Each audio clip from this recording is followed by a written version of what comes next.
meditation and chanting service. And tonight we are happy to welcome Shiken to give our commentary on being inside of time. Thank you, Shiken. Thank you, Jishin. Okay, being inside of time. Why do I always get the easy chapters? So it's probably not the easiest reading you've had in your life. So I remember many years ago when I first heard about Eastern spirituality and Buddhism and Hinduism, and I was a college student in the late 60s in California, and the spiritual teacher Ram Dass came to give a talk. You may have heard this story before, but he gave a talk at our school, and one of the things that I really remembered from his talk was, have you ever noticed how whatever time it is, it's always now? And I'd never thought of that before, but all of a sudden it really grabbed me. And it's like, wow, what a mystery that it's always now. And we think there's such a thing as time. But our life comes and goes, you know. All the circumstances, experiences we have are always changing. That's the Buddhist truth of impermanence. But it's always now. There is no other than now. You know, and we know that we know we're conscious. We know we're present, because if we doubt that, it's our presence that's doing the doubting, right? And along with that sense of knowing, I am, there's always now. Now accompanies that sense of being, knowing I am. So one question we can ask ourselves is, when does our experience take place? And the answer is always now. And one thing about now is that because it's always here present with us, it's always available for direct exploring. And so it's a gift, you know, like in Reb's teaching that we studied before. Now is a gift, just like our whole life is a gift.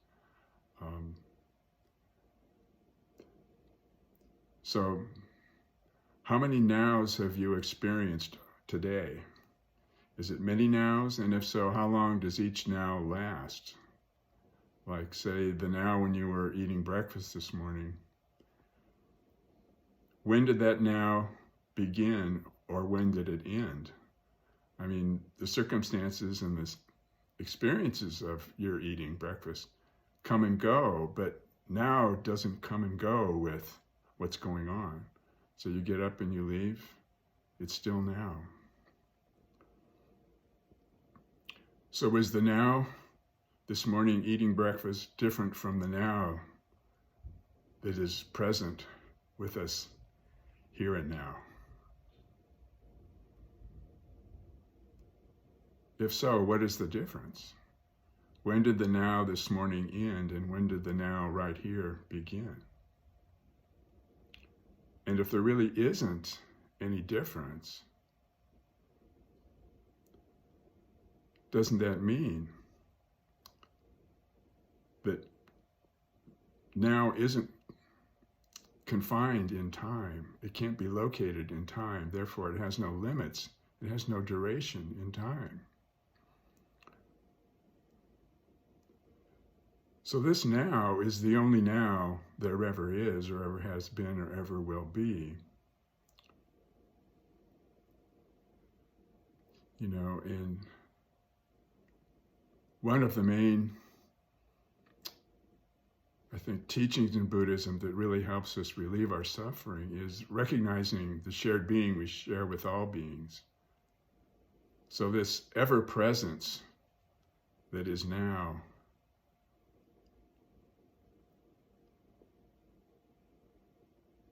how could my now or your now be different? How could they be different nows? Because there's only now. There is no conditions or perceivable or describable qualities of now. It's just present, ever present. In fact, if we want to go a little even farther, we could say that it's only our thinking mind that divides ever-presence, our ever-presence, into moments. Without the thought of a moment, there is no moment without the thought of a moment. There's just ever-presence.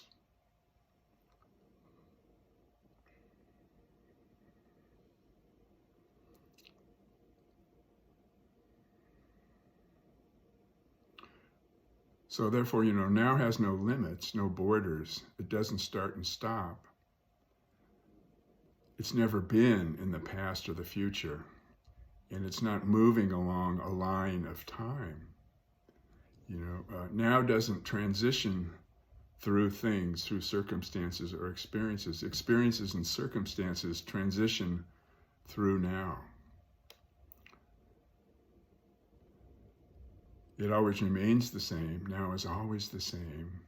It's not coming from the past, and it's not going towards the future. So if this seems kind of far out, well, it is pretty far out, because we can't really think about now. So don't try to think about it. We can't think of it because thought only knows objects. It now has no objective qualities. So we can't get our mind around it because there is no dimensions to now. When our thinking thinks of now, it tends to turn now into time.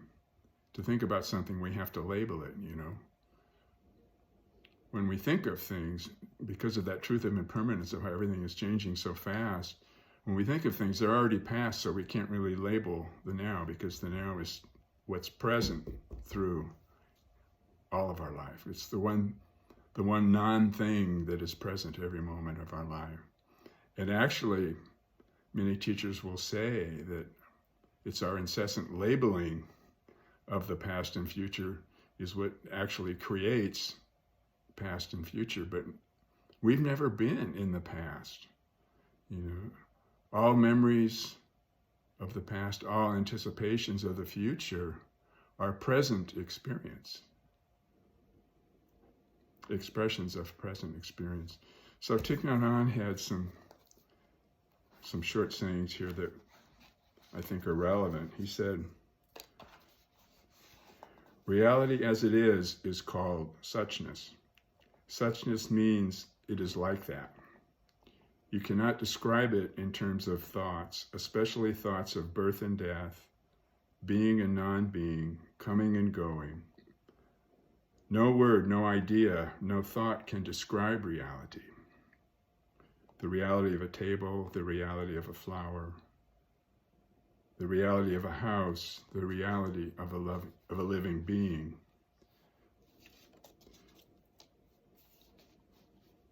So we cultivate freedom from the confines of our thinking, but the freedom to use our thinking to help us realize that we are present here and now, and we can be what we want, and we can learn to want what we are. In other words, we have everything we need in the present here and now to be happy. So I am stable, I am free. This is what you will feel, what you become when you arrive in the here and now. You're not just telling yourself this, you will see it, you will feel it. And when you do, you will be at peace. You will experience nirvana, or the kingdom of God, or whatever you may like to call it. Even if you are not caught by a lot of worries, if you're not stable and free, how can you be happy? To cultivate stability and freedom in the present here and now is the greatest gift that we can give ourselves.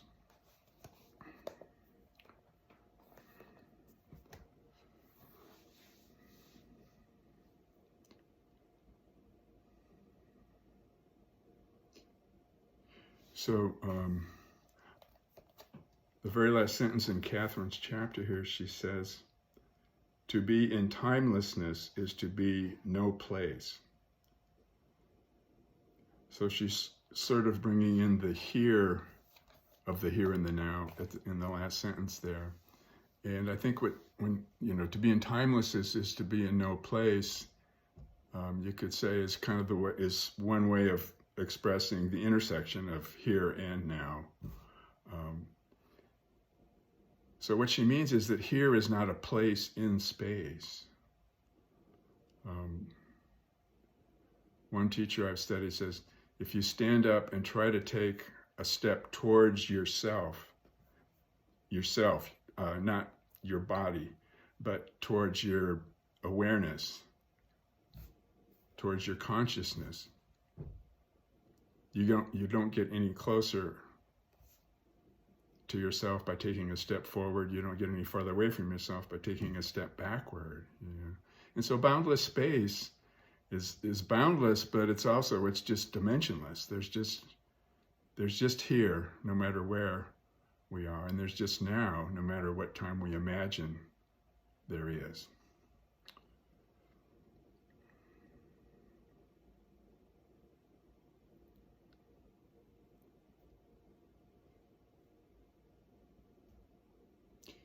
So Buddha's teaching again is realizing the deep intimacy we share with all beings is what frees suffering, frees all sentient beings from suffering. So Buddha touched the earth and said, I and all beings together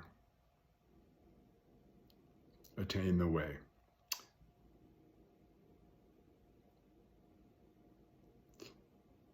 So in a way, we don't have to free our being. We don't need to liberate our being. The nature of our being needs to be recognized, which is freedom, which is boundless and is unconditionally accepting. And it's the most intimate, Buddha says, is the most intimate experience is recognizing and allowing ourselves to immerse in our being and realizing that this being is the being of all beings. Nothing can be separate from being and still be. So I was looking over a poem. There was a Zen poet, Ikkyu, who lived, I think, in the 8th century, 7th or 8th century. He had a little saying, sick of the name, sick of what it's called, I dedicate every pore to what's here and now. So I'll end with that. So let's have some discussion. Thank you.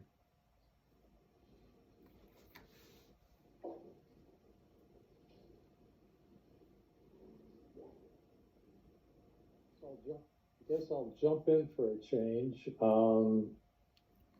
Because a few years ago I gave a talk on Uji, and there were some things that really stuck out for me that I thought were worth repeating today. One is that Carl Bielefeld, who's a great Zen teacher, kind of alluded to the fact that time is in fact the upwelling of enlightenment. And there was actually a section in Uji where that is discussed in rather poetic terms.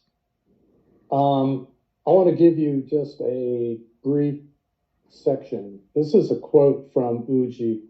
Because the self and others are already time, practice and enlightenment are time. Similarly, entering mud and water is time. Similarly, entering mud and water is time. Entering mud and water is an allusion to a bodhisattva who is willing to go anywhere to help others come to realization. It's sort of like shades of Hotai returning to the marketplace, or Kuan Yin. That means basically Uji and practice are time, and Uji and practice are essentially engagement with those around us. its engagement with the world. Uji and practice are essentially compassion for all that is.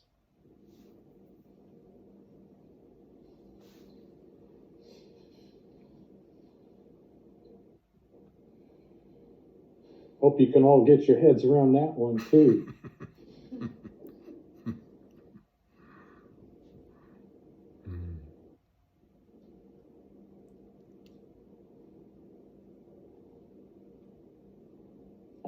Thank you, Sochi. Thank you, Shiken. Just a note, Uji, for those of you new to the practice, is being time. It's part of an essay written by Dogen. Part of the Genjo koan, being time.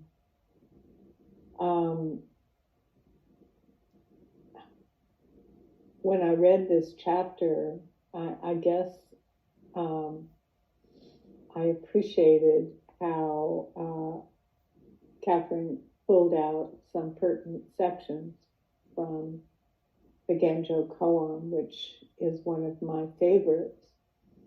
But I want to just add a little different approach that I took during our meditation of practice.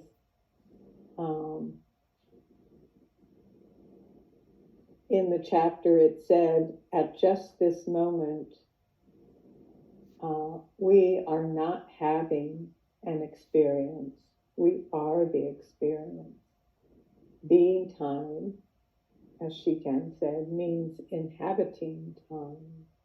We live inside of time. When we are not paying attention, we live outside of time. So during meditation, I tried very much to stay present. And I felt this sense of that I was the experience of that moment. I mean, all of us have a different experience of each moment, but here in this little room where I'm sitting, that the experience I was having was me in this room now at this time. But then a little bit later in the meditation, I noticed my mind had drifted off and I was thinking about something else. I don't know, solving the problem, whatever. I wasn't thinking about what we were supposed to be doing. I was definitely absent from now, even though the body was here. Now still continued to exist, but I myself was not in it. And it had a different bodily feel. And as soon as I brought my attention back to the present moment, it was like, somebody had picked me up and placed me in a different place. And it was, I can't really explain it, but the fact that in each moment, we are the experience, whatever that experience is, we are the expression of now. We are the expression of our true nature in each moment. And from that perspective, in my view, makes our meditation practice even more valuable because it's just that wow factor. I'm here, I'm paying attention, and I am an experience of the present moment. I am experiencing the now. It gets more confusing when you talk about it, so I'll be quiet.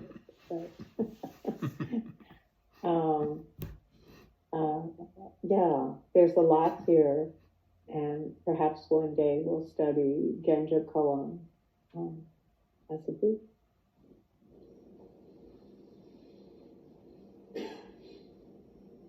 Shiken, thank you for your talk. I really loved this chapter. Fuji is one of my favorite fascicles. And I think I became most aware of now, after I had my first child. And when I brought her home, both my mother-in-law and my mother advised me to put that baby on a schedule so that she'll sleep and she'll eat and she'll, every 3 hours would be a good schedule. And so, I thought, well, yeah, I'll try this. I tried it for 3 hours and then I stopped because I realized that a being that has no sense of time cannot be on a schedule. And then I really began to think about time and how I believe in Tanis's chapter, she said that, or she quoted that now contains all of the past and all of the future, and it arises now. So there's no linearness to now. We kind of impose that because we need linear time to get to work, to try to put babies on a schedule, to live our lives.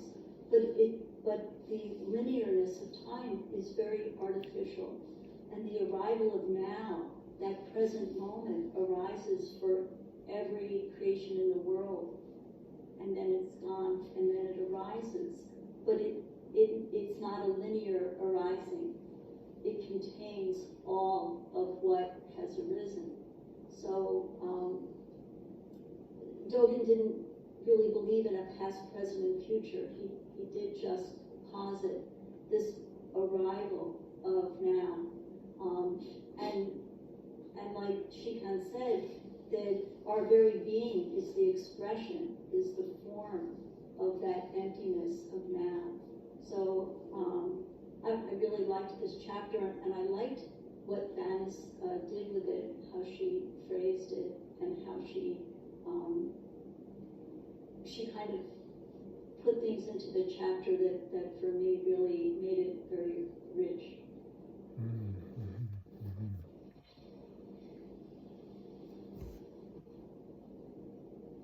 Yeah, thank you, everyone, for your comments. I was going to say that I think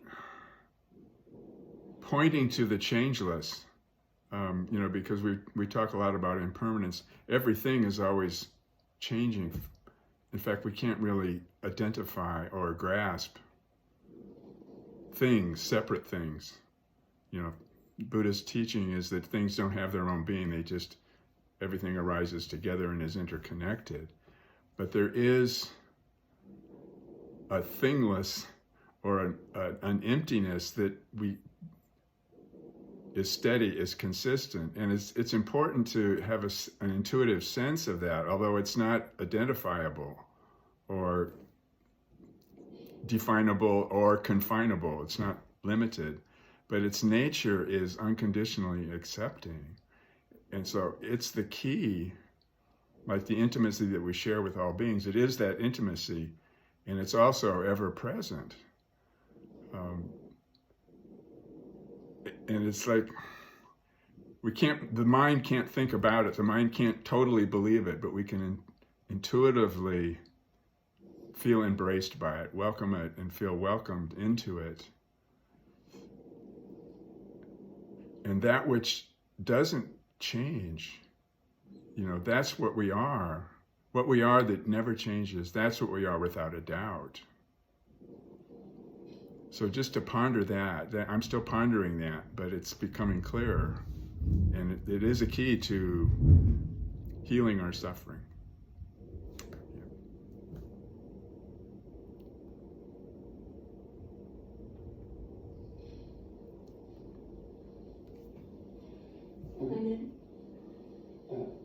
Many years ago, probably in the early 80s, I took a psychology class at Broward Community College, and a professor showed a film on one of those old projectors, and I've never forgotten it.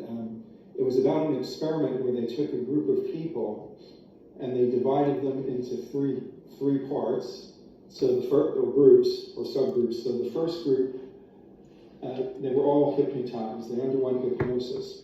And the first group experienced the past, but not the future and not the present. And the second group experienced the future, but not the present or the past. And then the third group experienced the present, but not the past or the future. So the group that was only experiencing the past was very sorrowful once they were hypnotized. It was very sad. And the group that experienced only the future was fearful and very frightened. But the group that experienced the present and not the past or future, they were very happy, like almost joyful. And I've never forgotten it. I always wanted to find it again, but I never have. But I kind of thought of that as I read this. And then also in the second part of the chapter, not that it was very long, I thought several times about Suzuki's book, Zen Mind, Beginner's Mind, which we've read here several times over the years. But there was a part in there where he was talking about the relative and the absolute. And that kind of our daily experience as we go through things, we're thinking about the future or the past, or analyzing and judging and that kind of thing, and just taking us away from the experience of the present moment. And so I guess for me, the present moment ties in more with the absolute, and then the past and future more with the relative. So that's what came to mind for me.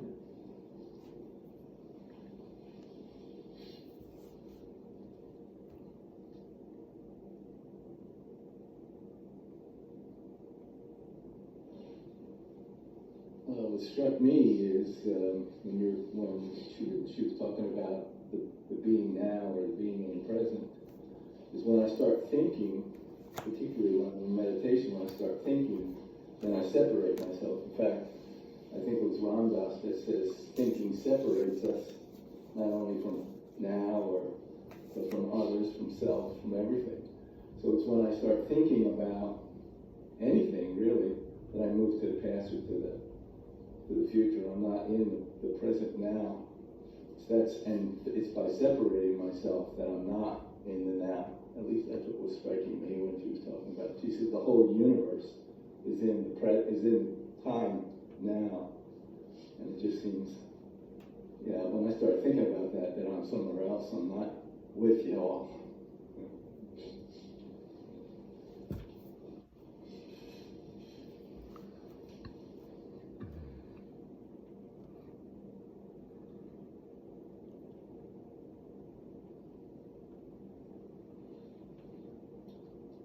Oops.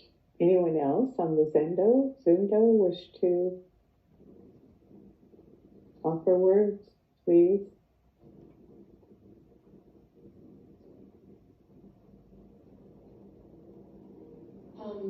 What came up for me during meditation today, because it's been a minute since I've been with you all, was that it's an invitation. That we are the invitation, and we encounter the invitation, and it's this constant inviting that we can be present. And when we don't have to think about it, and we just can be in the moment to moment to moment, it's a gift.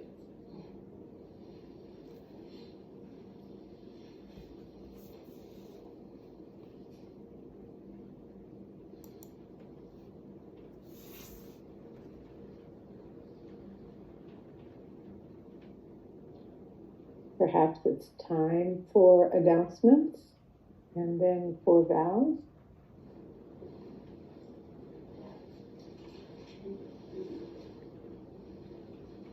I hope you join us on Saturday, and next Wednesday is Futsatsu. It's the full moon ceremony of recommitting to the precepts and atonement.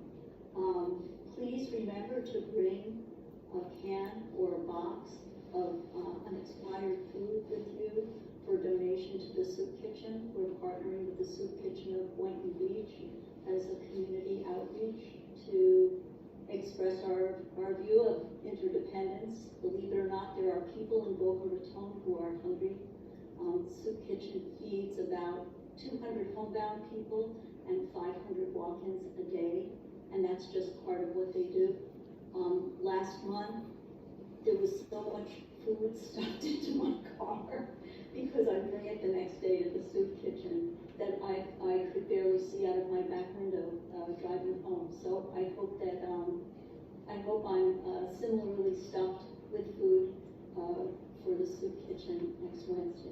Thank you.